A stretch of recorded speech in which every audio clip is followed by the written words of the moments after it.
হাসিনা সরকারের চাঁদাবাজির পরে বিএনপি নেতাকর্মীদের চাঁদাবাজিতে অতিষ্ঠ দেশের মানুষ। প্রতিদিনই ঘটছে চাঁদাবাজির অসংখ্য ঘটনা। বিএনপির কেন্দ্রীয় নেতৃত্ব কিংবা প্রশাসন তারাও যেন নীরবে নেতাকর্মীদের এসব চাঁদাবাজিকে সমর্থন দিয়ে যাচ্ছে। তবে দেরিতে হলেও বিএনপি নেতাকর্মীদের চাঁদাবাজির বিরুদ্ধে রুখে দাঁড়াচ্ছে সাধারণ মানুষ, প্রতিবাদী হয়ে উঠছে তারা। তবে কুমিল্লায় জীবন দিয়ে চাঁদাবাজির দায় মেটাতে হলো বিএনপিকে। নেতার হয়ে চাঁদাবাজি করতে গিয়ে প্রাণ গেল বিএনপির এক কর্মীর। কুমিল্লার অশোকতলা বিসিক শিল্পনগরী এলাকায় ব্যবসা প্রতিষ্ঠানে চাঁদাবাজির সময় বিএনপির ওই কর্মীকে পিটিয়ে মেরে ফেলে স্থানীয় ব্যবসায়ীরা। নিহত বিএনপি কর্মীর নাম মোহাম্মদ সায়েম। 24 বছর বয়সী এই তরুণ অশোকতলা এলাকায় একটি বাড়ির ভাড়াটিয়া আমিনুল ইসলামের ছেলে। রংপুরের বাসিন্দা আমিনুল কুমিল্লা নগরে রিকশা চালিয়ে জীবনযাপন করে। নিহত সায়েম বিএনপির রাজনীতির সঙ্গে জড়িত হলেও পুলিশ অবশ্য দাবি করেছে সে ছিনতাইকারী ও চাঁদাবাজ। যদিও ব্যবসায়ীরা জানান, স্থানীয় বিএনপি নেতার হয়ে বিসিক এলাকায় নিয়মিত চাঁদাবাজি করে আসছিল সায়েম ও তার সাঙ্গপাঙ্গরা। স্থানীয়রা জানিয়েছে, 5ই আগস্টের পর থেকে বিএনপি নেতা সালাউদ্দিন আহমেদ এই এলাকায় একচ্ছত্র আধিপত্য কায়েম করেছেন। সায়েম তার হয়ে প্রায় সব সময় বিসিক এলাকা ঘুরে ঘুরে বিসিকের ব্যবসায়ী, অশোকতলা এলাকার দোকানদার এবং স্থানীয় বাসিন্দাদের কাছ থেকে চাঁদা দাবি করতেন। তাই স্থানীয় বাসিন্দাদের মধ্যে দীর্ঘদিন ধরেই ক্ষোভ বিরাজ করছিল।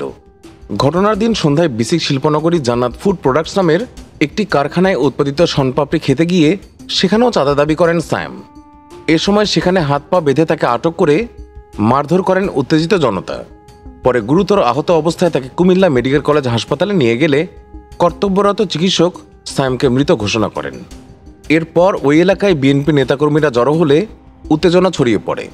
খবর পেয়ে পুলিশ এবং সেনাবাহিনীর সদস্যরা ঘটনাস্থল পরিদর্শন করেন। এ সময় পুলিশ স্থানীয় কয়েকজনকে জিজ্ঞাসাবাদ করতে চাইলে স্থানীয়রা পুলিশের উপর ক্ষিপ্ত হয়ে ওঠে এবং ধাওয়াও দেয়। পরে অতিরিক্ত পুলিশ এবং সেনাবাহিনী পৌঁছে পরিস্থিতি নিয়ন্ত্রণে আনে। জানা গেছে, বিএনপি নেতার শেল্টারের সায়েম সহ আরও বেশ কয়েকজন এলাকায় চুরি এবং ছিনতাই করতেন। তার ভাগ পেতেন বিএনপির ওই নেতাও। এই জন্য মানুষ তাদের উপর ক্ষিপ্ত ছিল। যদিও সায়েমকে এভাবে পিটিয়ে হত্যা কোনোভাবেই ঠিক হয়নি বলে মনে করছেন ভুক্তভোগী ব্যবসায়ীরা।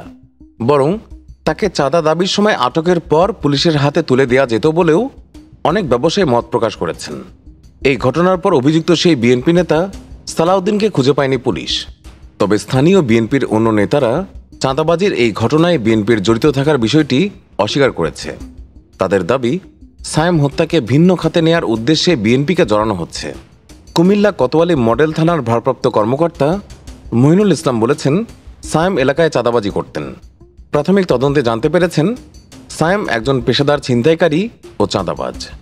বিসিকের একটি প্রতিষ্ঠানে চাঁদার জন্য গেলে বিক্ষুব্ধ জনতার পিটুনির পর আহত অবস্থায় তাকে হাসপাতালে নিয়ে গেলে চিকিৎসক মৃত ঘোষণা করেন। এই বিষয়ে একটি হত্যা মামলা প্রক্রিয়াধীন রয়েছে। এই ঘটনায় জড়িত ব্যক্তিদের শনাক্ত করে আইনগত ব্যবস্থা নেওয়া হবে। আমরা রাজনৈতিক সংশ্লিষ্টতার অভিযোগও খতিয়ে দেখব। এখন পর্যন্ত এই ঘটনায় কাউকে গ্রেফতার করেনি পুলিশ।